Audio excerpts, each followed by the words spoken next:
Ibu Bapak, saudara-saudari yang terkasih dalam Tuhan Yesus Kristus, suatu kali ada seorang bapak yang mungkin sudah 40 tahunan mengalami usia pernikahan dan kemudian berkata kepada saya bahwa, Romo, hidup perkawinan itu 10% itu cinta dan 90% itu komitmen.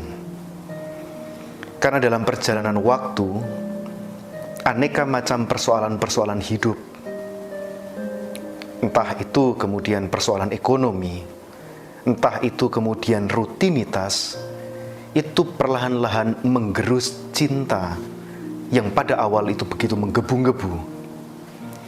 Namun ketika persoalan semacam itu kemudian muncul dan orang ingat akan komitmen awalnya dulu di hadapan altar untuk sehidup semati sampai akhir, pada saat itulah pernikahan itu terselamatkan. Pada akhirnya, Ibu Bapak, saudara-saudari yang terkasih, pernikahan itu adalah sebuah bangunan relasi antara dua orang yang ingin menyatukan diri. Dan ternyata pada akhirnya cinta itu perlu juga diikuti oleh komitmen untuk kemudian semakin menguatkannya, semakin pada akhirnya mengikatkan sampai akhir. Pada hari ini kita mendengar bacaan Injil yang mengingatkan kita akan panggilan kita menjadi pengikut Kristus. Kita semua mencintai Kristus, tetapi dalam perjalanan hidup kita untuk menjadi pengikut Kristus, komitmen kita itulah yang pada akhirnya menentukan kualitas diri kita. Mengapa? Apa saja tantangan-tantangan sehingga kemudian komitmen itu diperlukan? Di dalam bacaan Injil yang kita dengarkan pada hari ini, yang diambil dari Injil Lukas bab 9 ayat 57 sampai dengan ayat 62, di sana kemudian dikatakan bahwa ada seorang yang ingin mengikuti Yesus. Dengan sadar dia mau mengikuti Yesus. Dan kemudian Tuhan Yesus mengatakan apa? Tuhan Yesus mengatakan, serigala mempunyai liang dan burung mempunyai sarang, tetapi anak manusia tidak mempunyai tempat untuk meletakkan kepalanya. Tuhan Yesus bukan hanya ingin mengatakan bahwa dalam perjalanan mengikuti Dia itu tidak ada kemapanan, tidak ada kenyamanan, tidak ada tempat berteduh, tapi juga bahwa tidak ada waktu juga untuk bersantai-santai, bahkan untuk beristirahat. Mengikuti Dia membutuhkan komitmen yang kuat untuk pada akhirnya mau senantiasa bekerja seperti Tuhan Yesus. Yang kedua, orang yang mau mengikuti Yesus tapi kemudian masih terikat dengan aneka macam kewajiban-kewajiban sosial yang kemudian ingin segera dia selesaikan dahulu, baru kemudian mau mengikuti Yesus.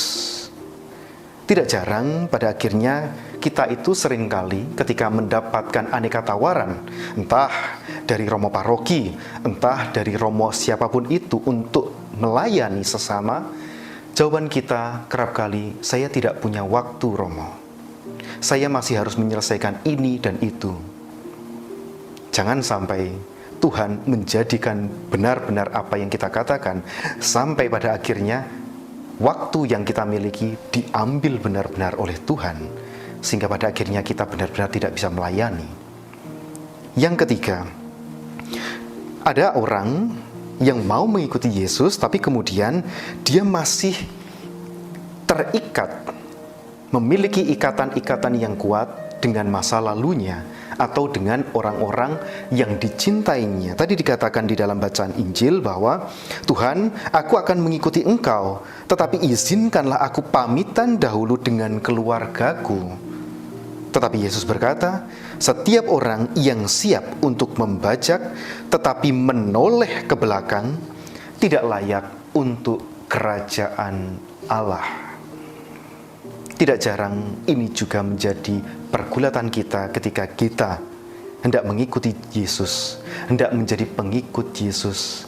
kita kerap kali masih memiliki ikatan-ikatan tertentu yang kemudian mengungkung diri kita untuk bisa melayani orang lain, untuk bisa kemudian memberi diri kita kepada orang lain, untuk mencintai sesama.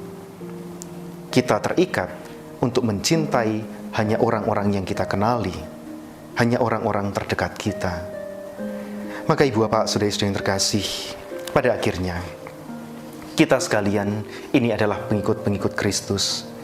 Tapi label demikian tidak cukup tanpa komitmen kita untuk benar-benar mau, berani dengan total mengikuti Yesus, melepaskan aneka macam ikatan-ikatan yang membelenggu diri kita, dan pada akhirnya kita berikan semuanya kepada Tuhan.